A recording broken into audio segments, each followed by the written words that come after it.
A couple of comments coming through. John says, I don't know about you, Tony, but I'm scared to look into the mirror each morning as it just keeps looking better each day. It keeps looking better every day. Fantastic, Johnny. Good for you, mate. If that's going to make you feel great, that's awesome. The illusion of perfect timing never leads anywhere. Aiming for good enough timing creates extra motivation. Absolutely. Progression beats perfection. And again, it's not even good enough timing. It's just like, go. It's go. It's pick a date. It's pick a date. Figure out what you need from a fight. Now, again, I'm not suggesting jump early. I feel that I left my work early. Anyway, that's that's my story. But it's a case of pick a. Yeah, but the thing is, then you might say that, Tony. Yep. But you just told me that your business before off camera. Yep. Your business is going really well right now, and it's taking you 3 years of hustle and patience and everything. Yeah. But if you didn't leave the job at that time, you might not be. Probably 2 years at in. this. Yeah, you might not be at this point in your journey. Yeah, absolutely. Yeah. Where things are going well. So, I guess the timing, and I guess that goes back to what the topic of today is. What do you feel like? What's the self-awareness? Are you listening to yourself? Then are you taking action on that? Yeah. Now, in property investing, to use the analogy around that, and I always think about the Monopoly board. What do you do when you're playing Monopoly? You just buy. People are so overwhelmed and overthinking property as an investment strategy. I know that we, keep things fairly low risk, and if you're taking that action, chances are with property investing as a vehicle for investment and growing wealth, over time, 10 years, 20 years time, property increases in value. Yeah. Like that's the part and parcel of it all. And but like so many people are, stuck on that. But happy to go in and play the game of Monopoly. I guess there's no attachment to money, and there's emotions around that. And this is what we got to think about for ourselves. So we can play it in a game on a board, but we can't play it in life. I'm going to just pick you up on something there. There is an enormous amount of emotion with Monopoly. Certainly when I'm playing, there's enormous emotions. Hey, so but no, I take your point, and your point is that's right. You'd be good to play against, especially when you're losing. Jeez, I imagine the fire up. It's like when you ran that 1,000-day with me, and you're pink in the face. I imagine that same sort of expression comes on Tony's face, or the same colour, when he's probably losing. So it's the anxiety just all burning up inside. I was like that. I thought you liked losing. So what people don't know about me is that when I used to play sport, super competitive, bad case of white line fever back when I was playing sport. I'm a lot older, wiser, maturer. But I still think you got white line fever. Yeah, I think it's probably. Yes, but look, it's nowhere near what it was, I can assure you. So, I can imagine when he's down, like he's almost bankrupt, the whole board gets flipped, it gets thrown across the living area. Pretty much. No, not at all. Not at all. We'll edit that bit out. Not at all. Absolutely. So, Tony, what kind of practices do people need to think about or feel about to do themselves to actually, get that one step going? Think about that one life. Yep. You touched on a little bit of that self-awareness aspect. Yep. And we talked about listening and the actions around that. Yep. Anything else that you can represent? Yeah, well, certainly. So that's one of them, right? So the formula of awareness plus action equals change. That's one. But the other is from an overwhelm point of view is to stop trying to solve it in your head. You won't solve it in your head. Like let's just accept that now. Write stuff down. Get it down on paper. You did do a video during the week about that. Yeah. So get it on paper. Put it into your notes in your phone. Do a Word document. It doesn't really matter. Just get it out of your head. Get it in front of you. Then when it's in front of you, now again awareness. You have the awareness of there's these 10 things that need to be done. Now prioritise. So I've got 10 of these. One will be more important than the other 9. That's cool. And start with that. And you just start by it might be doing half an hour on that. It might be doing an hour on that. But here's the thing. You're progressing closer to the finish line as opposed to the perfection of I'm trying to solve it in my head. I don't know which one to do first. As a result, I'm going to do none. You actually brought up a really good, and made me think, you said about a client during the week as well that told them to get away from their work and what they're doing. to just, and I think about that in terms of running. It gives me a way to get away from whatever's going on. You wake up, you kind of got negative thoughts, get out, put the joggers on, run, and all those thoughts are kind of cleared. So maybe getting a little bit of time to get clarity in yourself, like a meditative state, maybe sitting by the water and not, having the phone switched off or not looking at anything and just sitting with yourself, and maybe looking at the beauty, and things will come through for yourself. I recently did an interview. In fact, I talked about it here last week Stephen, as well. good But to see you. I did an interview with your sister Celeste. Hi Celeste, if you're watching. And we talked about it last week, where we used to do a program called Thought Mastery, and Magic Spot was just the most wonderful experience. Sitting on a little square of carpet in the middle of a rainforest, no electricity, no nothing. And it was just so powerful, and so go back to the client that I advised, what this person was doing was they were pushing, right? They were push, and when you push over and over again, what happens is eventually you run out of steam, you run out of Not effort allowing. because you're exerting yourself. Whereas when you're being pulled, when you've got this thing in front of you that's so big and it's like a magnet, it's pulling you towards it, that's a whole lot more effortless. It's a lot easier. And so you need to find the thing that's in front of you. And again, it comes down to self-awareness, because perhaps we're doing something that maybe we shouldn't be doing. We think we should be doing it. Society says we should be doing it, but maybe deep down in our heart, we shouldn't be doing this. So we need to be tapping into our heart and recognizing, is this truly what I'm meant to be doing, or is there something else? And the only way I discover there's something else is by sitting with my thoughts. Go to the beach, sit by the water, sit in a coffee shop. Doesn't just sit Said somewhere. about the rainforest. Sit in the rainforest, but turn the phone off, turn the telly off, turn your email, little dinger off that sends the emails through. Shut down all those distractions and just be with your thoughts. And for a lot of people, quite frankly, it's a very scary concept. And I know this, I'm staggered by this, right? But for a lot of people, they really struggle with just sitting by themselves for a half an hour, for 5 minutes, right? That's the opportunity. Find today, if you do nothing else today, find a spot for 5 minutes. Just allow yourself 5 minutes to sit with your thoughts. Here's the thing, I'll bet you that you'll stick it out longer than 5, because it is so powerful. Before doing the magic spot, I thought, oh, bloody hell, like it's a piece of carpet in the rainforest, quite frankly, like, what is this? I've got to say, it is the most profound moment of that 3-day event, quite frankly.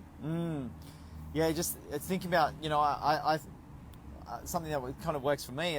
I get in a dreaming state, a daydreaming state, and it just happens from time to time, and I just sit with those thoughts about it and have some, self-awareness about what's going on, and then move forward. Yep, getting a lot of insightful comments come through. Yeah, I'll just read them, actually. That's a good idea. This is Sean says, used to try hard at sport till I realised I'll just buy trophies. Sorry, mate. It was I saw it come up, Sean. Very insightful. Too funny. Stephen says, this is crazy. He is still in Queensland. Tony, do a show down at Twin Towns. Yeah, Coolangatta, yeah. Okay. Yeah, it's a twin. It's right on the border.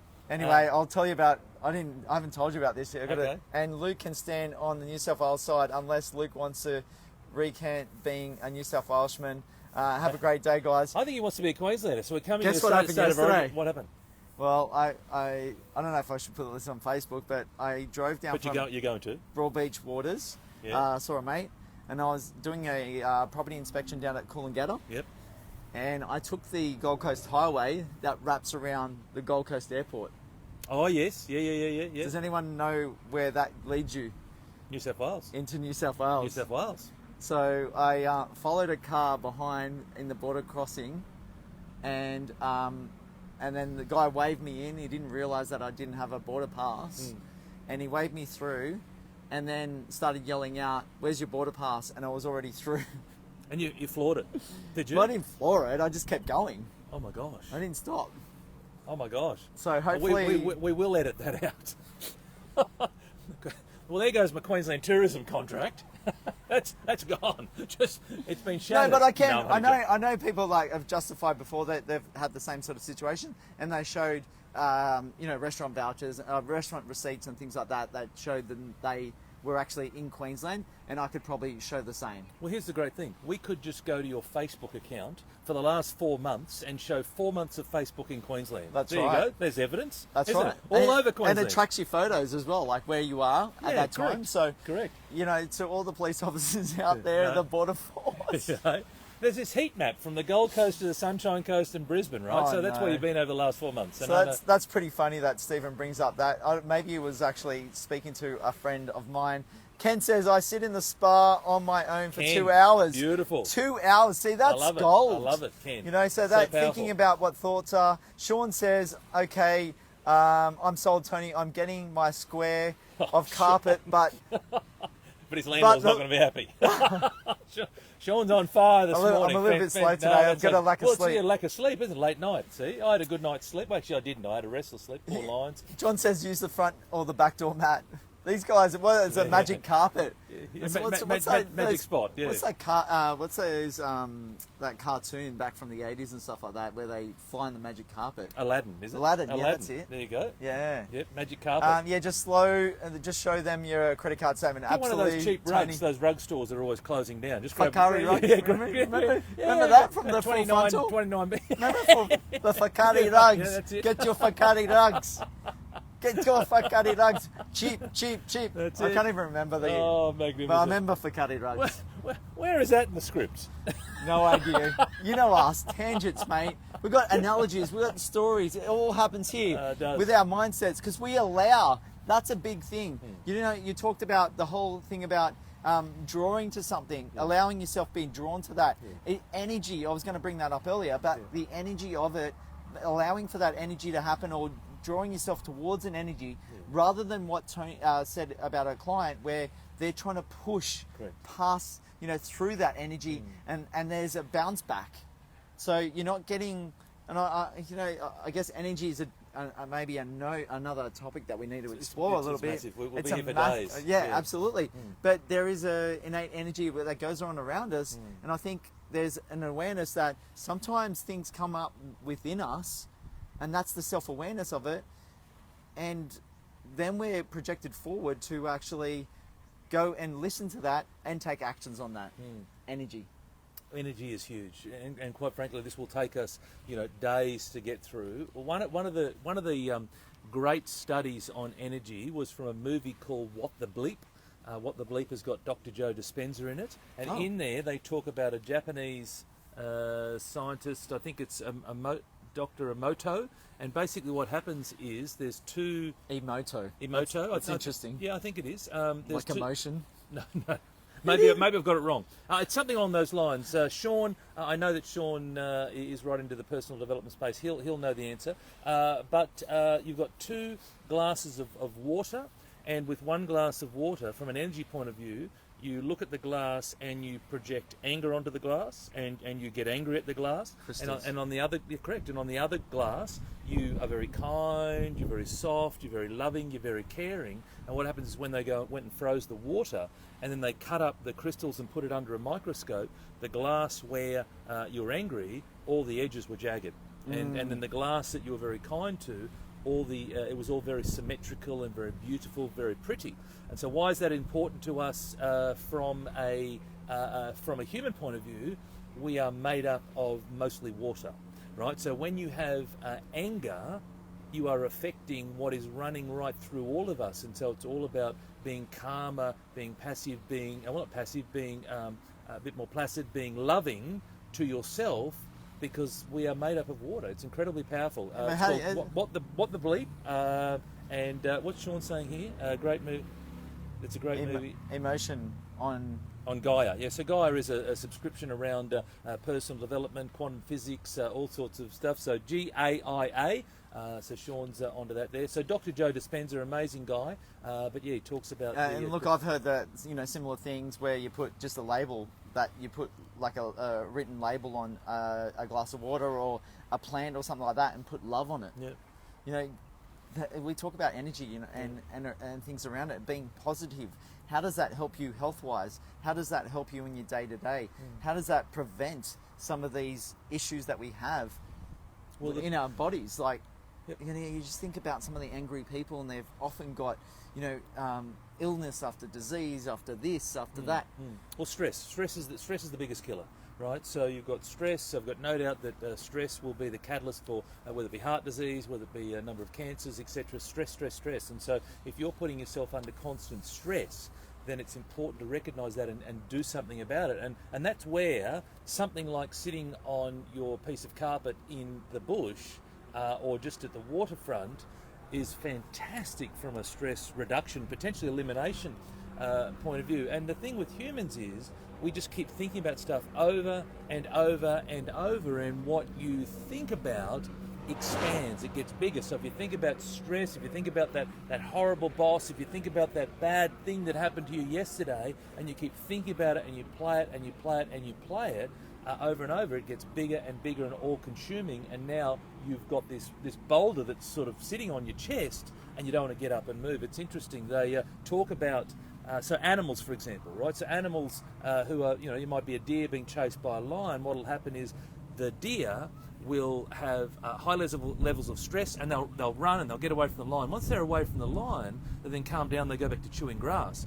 Humans, we don't have that. We do it, we can do it, but we don't. We play stuff over and over and over and over again, and this thing gets bigger and bigger and bigger and bigger and bigger, and we can't we can't move forward. Johnny says, interesting shirt colour choices, boys, coming into Origin. Is that supporting each other's team? Are you switching sides? No, so I blue is my except Origin. Blue is I like blue. It's your work colour as well. Yeah, it's my work colour. It's my business colour. It's like red is our work colour. Yeah, correct. There you go. So, but no, come State of Origin time, no, maroon for me, Johnny. Go the Blues. Sean says, love tuning in each Sunday. I can feel the energy for the day for our day improve every time. Fantastic. Thank you, Sean.